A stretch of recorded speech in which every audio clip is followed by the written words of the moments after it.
अध्याय 336 सौदेबाजी। एक शनिवार को झो लैनफेंग और लू सियुआन ने सब्जियां बेचना समाप्त किया और थोक बाजार में चले गए।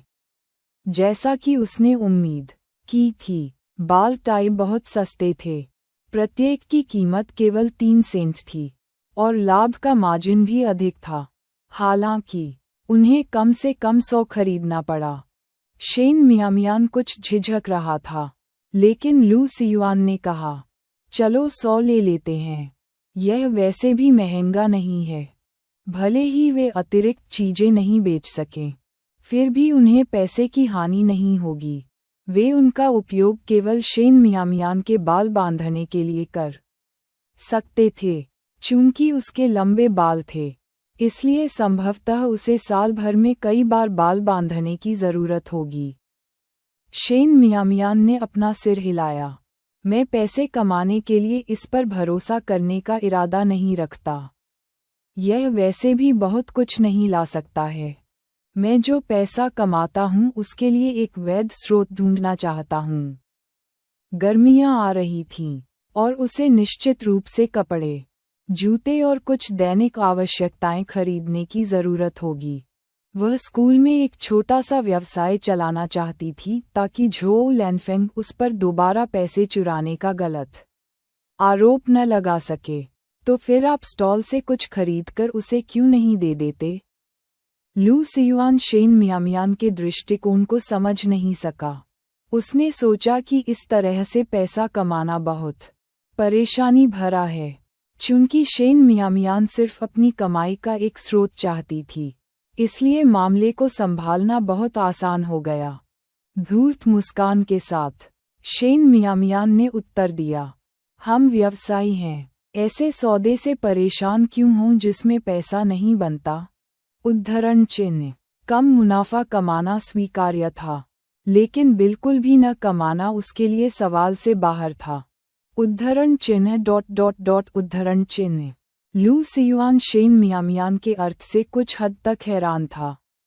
वह पैसा कमाना चाहती थी, लेकिन यहाँ खरीदारी नहीं करना चाहती थी। तो वह वहाँ क्या कर रही थी? वह अपना स्टॉक और कहाँ से प्राप्त करेगी? तुम्हें बाद में पता चलेगा। शेन मियामियान लू सियुआन को उस स्थान पर ले गई जहाँ उसने पहले बाल टाई खरीदी थी। उसने नई पोशाक और नए जूते पहने थे। उसके बाल करीने से संवारे हुए थे, साफ और सुंदर थे। उसका चिकना माथा खुला हुआ था। वह एक सुंदर छोटी परी की तरह लग रही थी। दुकानदार ने पहले तो उसे नहीं पहचाना, केवल मन ही मन सोचता रहा कि वह कितनी सुंदर लड़की है।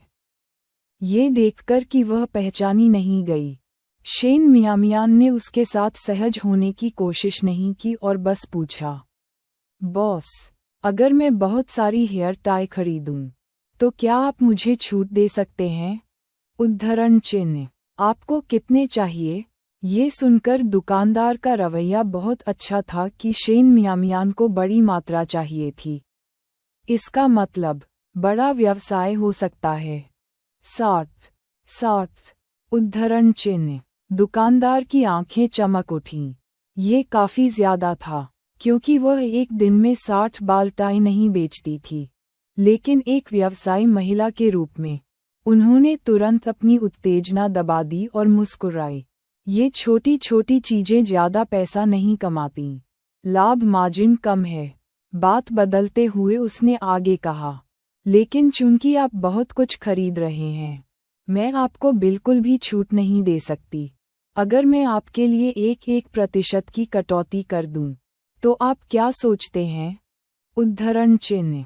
शेन मियामियान ने मुस्कुराते हुए कहा, आंटी, मैं वास्तव में इन चीजों की निचली कीमत जानता हूँ। मैं अभी थोक बाजार से आया हूँ। तो फिर आपने थोक बाजार से क्यों नहीं खरीदा? आप यहाँ क्या कर रहे हैं? दुकानदार को लगा कि शेन मियामियान झांसा दे रहा था, वास्तव में खरीदने का इरादा नहीं था, और उसकी मुस्कान थोड़ी फीकी पड़ गई।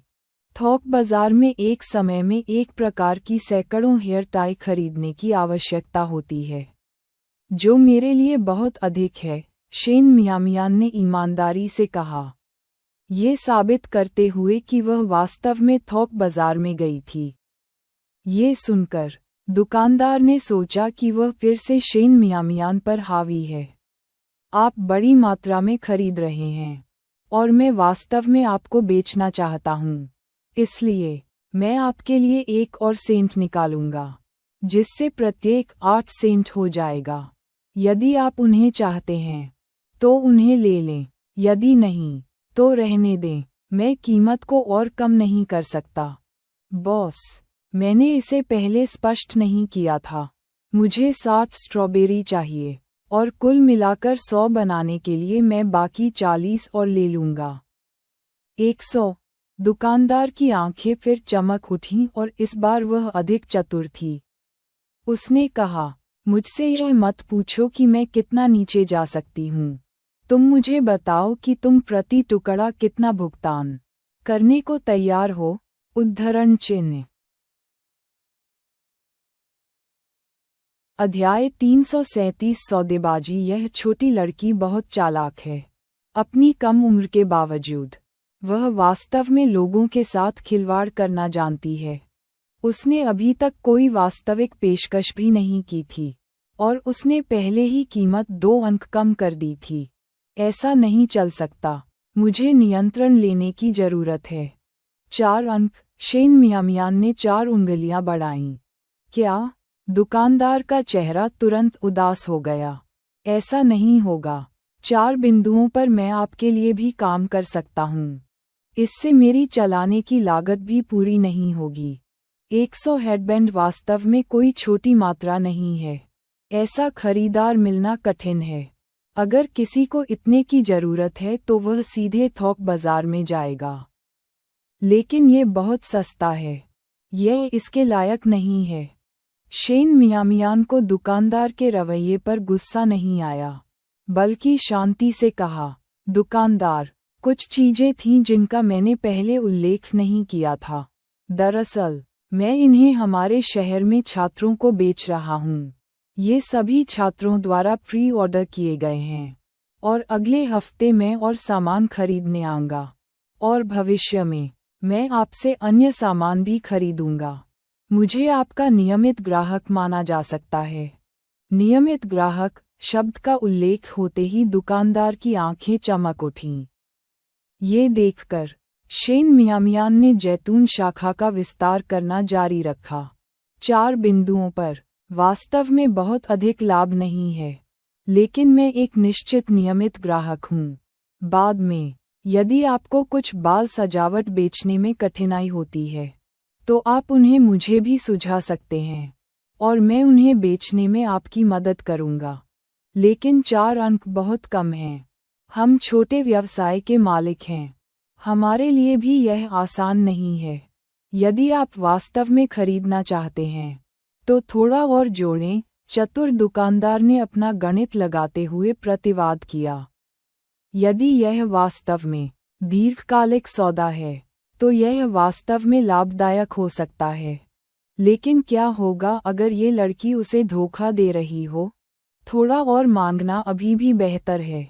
इसलिए भले ही यह छोटी लड़की भविष्य में वापस न आए, दुकानदार को लाभ होगा, नुकसान नहीं।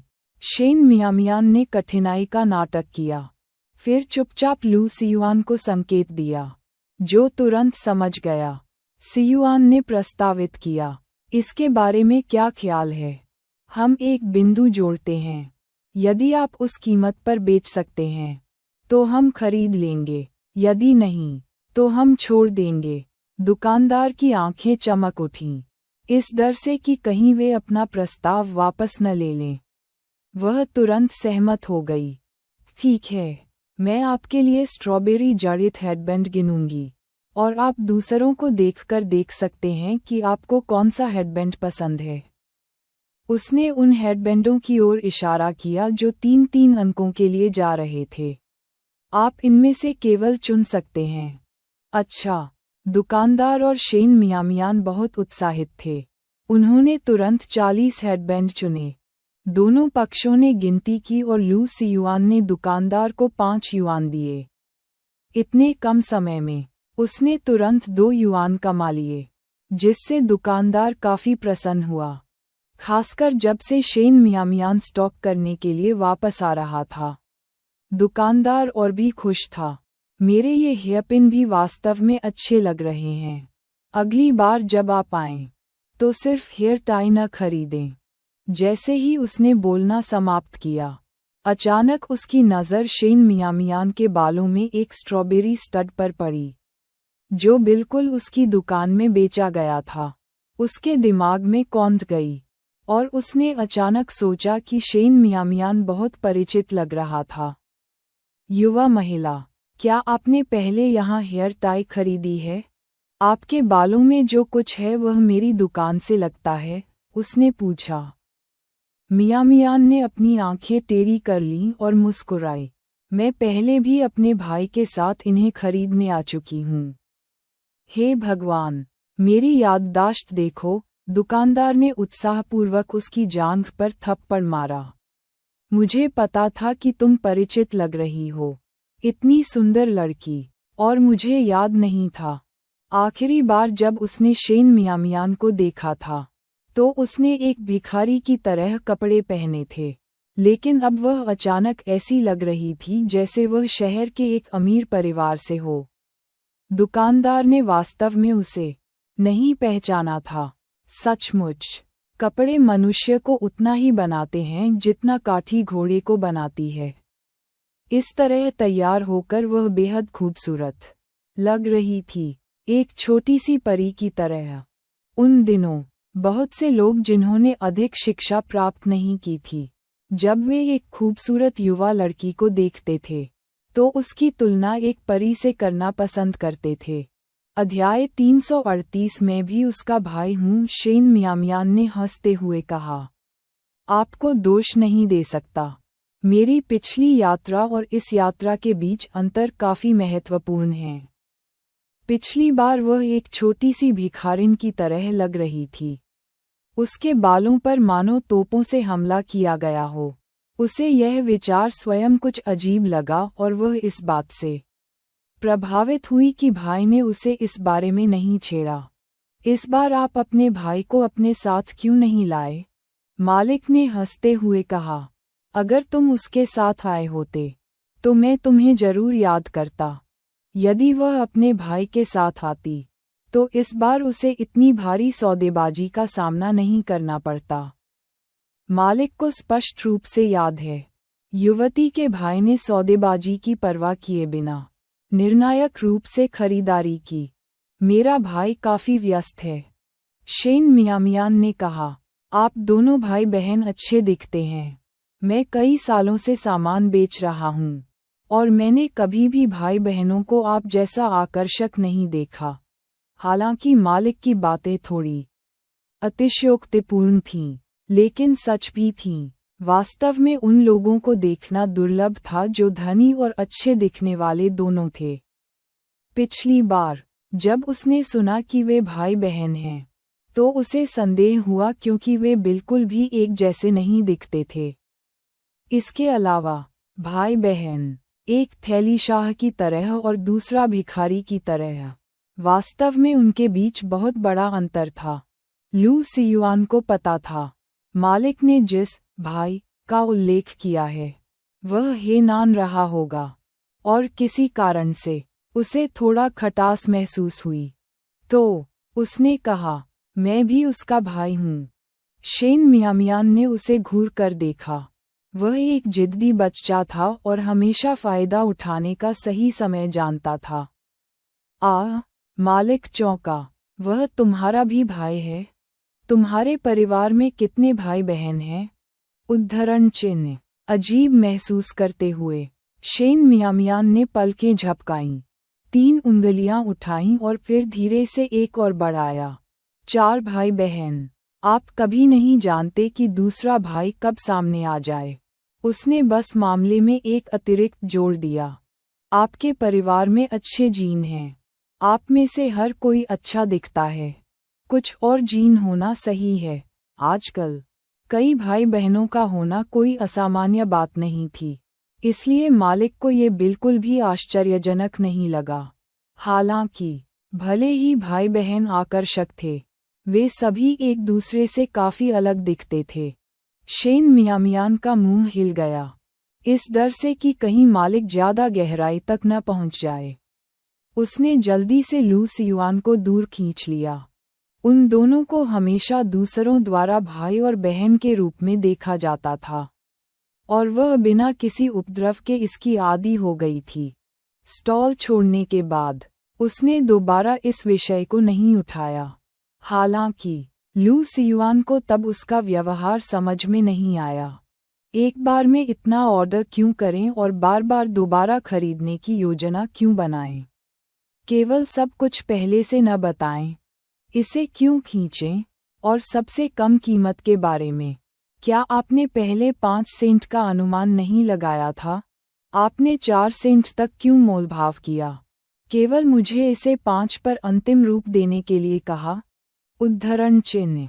क्या ये पादने के लिए अपनी पतलून उतारने एक अनावश्यक जटिलता जैसा नहीं है? ऐसा इसलिए है क्योंकि आप समझ नहीं रहे हैं, शेन मियामियान ने एक धूर्त मुस्कान दिखाते हुए कहा। अगर मैं अपने सभी कार्ड एक साथ दिखा दूं, तो क्या मालिक के मूड में इस तरह से उतार चढ़ाव आएगा? जो लोग हमारे मुकाबले लंबे समय तक व्यवसाय चलाते हैं, उनके पास निश्चित रूप से दिमाग की कमी नहीं है। अगर मैंने सीधे 5 सेंट कहा होता, तो उसने कीमत बढ़ाने की कोशिश की होती। पहले मैं बहुत कम कीमत की पेशकश करता हूँ, फिर आप एक अच्छा प्रस्ताव लेकर आते हैं, तभी उसे लगता है कि उसने लाभ कमाया है। इसी तरह व्यापार किया जाता है। उद्धरण चिन्ह उद्धरण चिन्ह। लू सियुआन कुछ उलझन में था, तो शेन मियामियान ने उसे सबसे सरल उपमाएं दीं। यदि आप कपड़े खरीदने गए और मालिक ने $4 मांगे और आपने $3 पर मोलभाव किया, और मालिक तुरंत सहमत हो गया, यहाँ तक कि ऐसा व्यवहार करते हुए जैसे कि उन्होंने बहुत कुछ बनाया है, तो क्या आपको नहीं लगेगा कि आपको और अधिक मोलभाव करना चाहिए था? उद्धरण चिन्ह। लू सियुआन ने सिर हिलाया। शेन मियामियान ने आगे कहा, वैकल्पिक रूप से, यदि आप $3 की पेशकश करते हैं और मालिक बेचने को तैयार नहीं है, लेकिन स्टोर छोड़ने के बाद वे आपको वापस बुलाते हैं, ऐसा व्यवहार करते हैं जैसे कि उन्होंने नुकसान उठाया है, तो क्या आपको ऐसा महसूस नहीं होगा कि आप मोलभाव करने में वास्तव में अच्छे हैं, कि आपने कुछ हासिल किया है? उद्धरण चिन्ह। ऐसा लग रहा था कि लू सियुआन को थोड़ा बहुत समझ आ रहा था, लेकिन साथ ही काफी नहीं भी। अध्याय 339। ये सभी पागल विचार कहाँ से आए? उसकी स्पष्ट रूप से समझने वाली लेकिन समझ में न आने वाली अभिव्यक्ति को देखकर शेन मियामियान ने अपनी आंखें टेढ़ी कर लीं और मुस्कुराया। यहाँ कई मोड़ हैं, आपको उन्हें धीरे धीरे स्वयं ही समझना होगा। उद्धरण चिन्ह। भविष्य में उसे शायद इस बॉस से निपटना होगा, इसलिए शेन मियामियान ने बॉस के सामने अपनी चतुराई दिखाई। इस तरह बॉस उसे कम नहीं आंकेगा क्योंकि वह एक बच्ची थी और भविष्य में कीमतों पर अंतहीन सौदेबाजी करते हुए उसके साथ छेड़छाड़ करने की कोशिश करेगा। लू सियुआन को ऐसा महसूस हुआ जैसे शेन मियामियान उसके साथ फिर से एक बच्चे जैसा व्यवहार कर रहा था, और विरोध में उसकी आंखें चौड़ी हो गईं। तुम तो बस एक छोटी लड़की हो, तुम्हें इतने चालाक विचार कहाँ से मिलते हैं? उद्धरण चिन्ह। शेन मियामियान की आंखें चमक उठीं। मैंने उन्हें टीवी नाटकों से सीखा है। जब आप खाली हों तो आपको अधिक टीवी देखना चाहिए। आप बहुत कुछ सीख सकते हैं, और यह आपके क्षितिज को व्यापक बनाता है।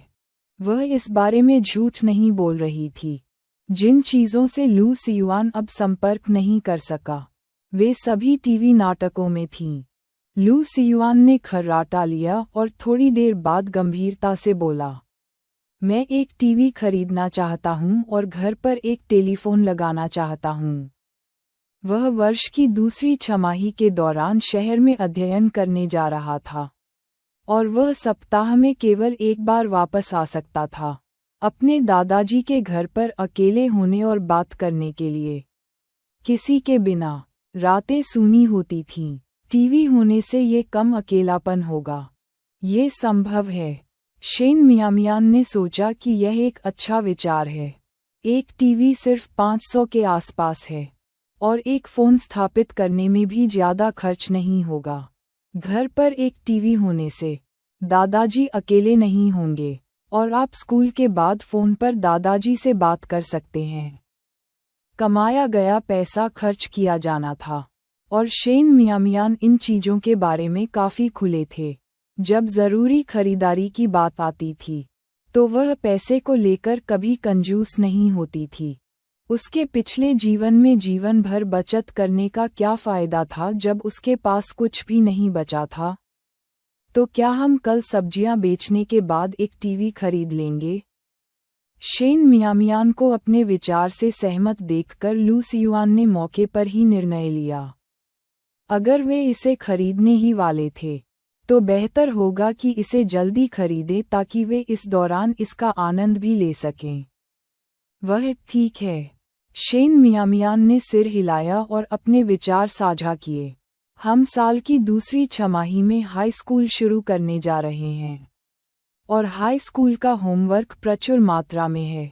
घर और शहर के बीच आवागमन संभव नहीं होगा। इसलिए मेरा विचार है कि हमें शहर में एक स्टोरफ्रंट किराए पर लेना चाहिए।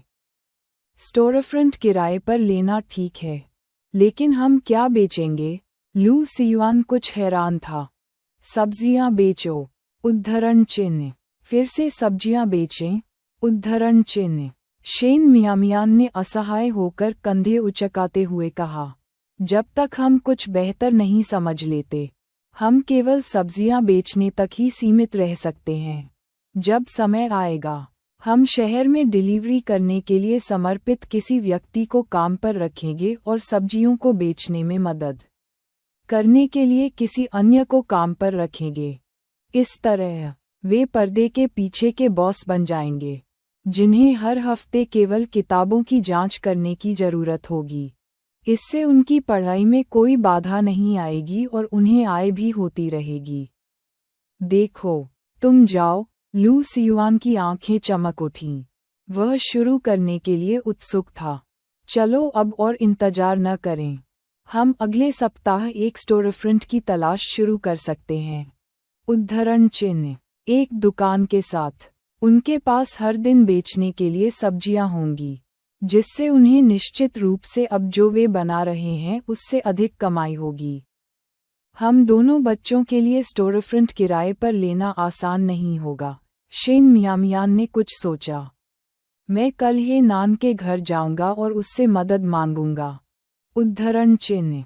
शेन मियामियान हे नान को बहुत लंबे समय से जानता था, लेकिन उसने पहले कभी सक्रिय रूप से उसकी मदद नहीं मांगी थी। इस बार उसका इरादा उससे शहर में एक दुकान खोलने की योजना के बारे में बात करने का था। वह नान अनुभवी और जानकार था। उसके पास कुछ उपयोगी सुझाव भी हो सकते हैं। ठीक है, ये तय हो गया है। लू सियुआन ने निश्चितता के साथ घोषणा की। एक दुकान खोलने और छोटा मालिक बनने के विचार ने उसके दिल को उत्साह से दौड़ा दिया।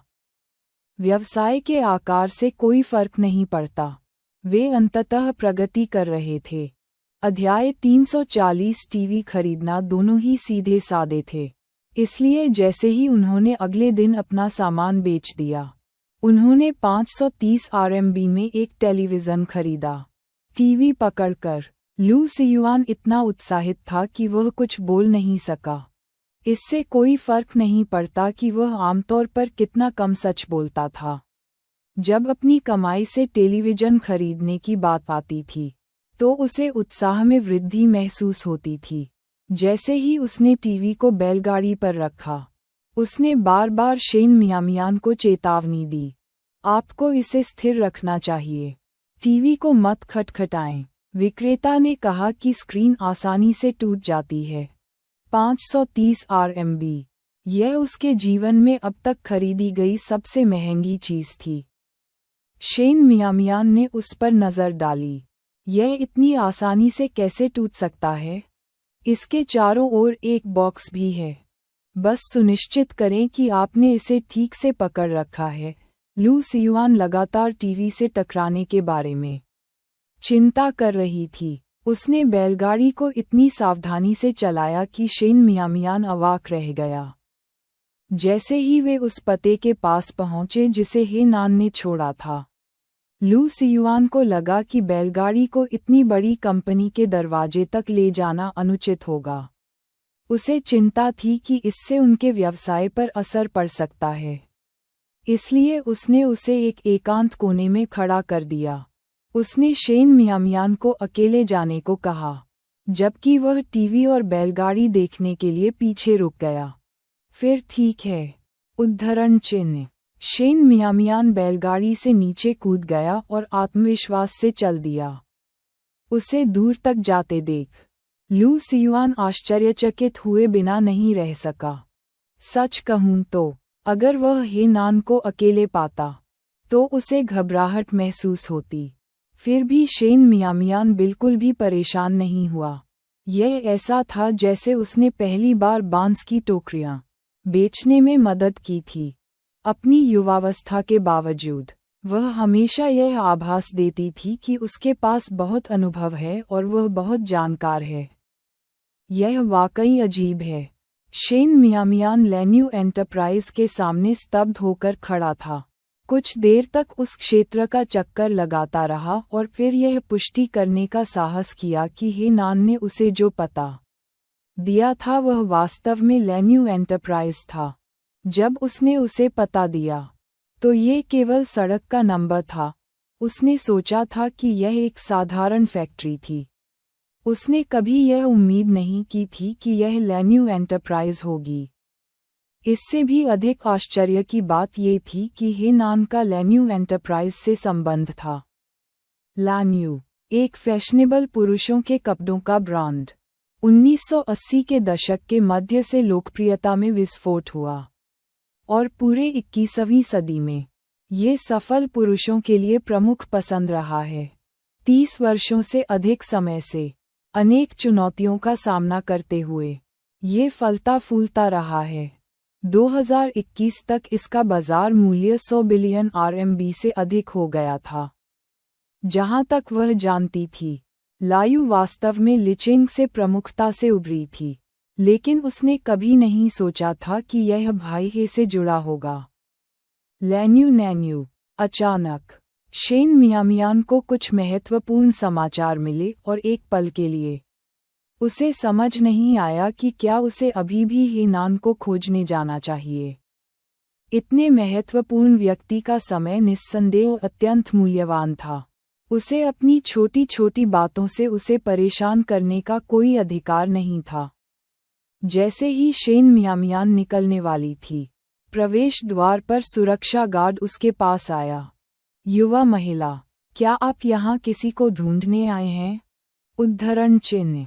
उसने देखा कि वह काफी देर से दरवाजे के पास घूम रही थी।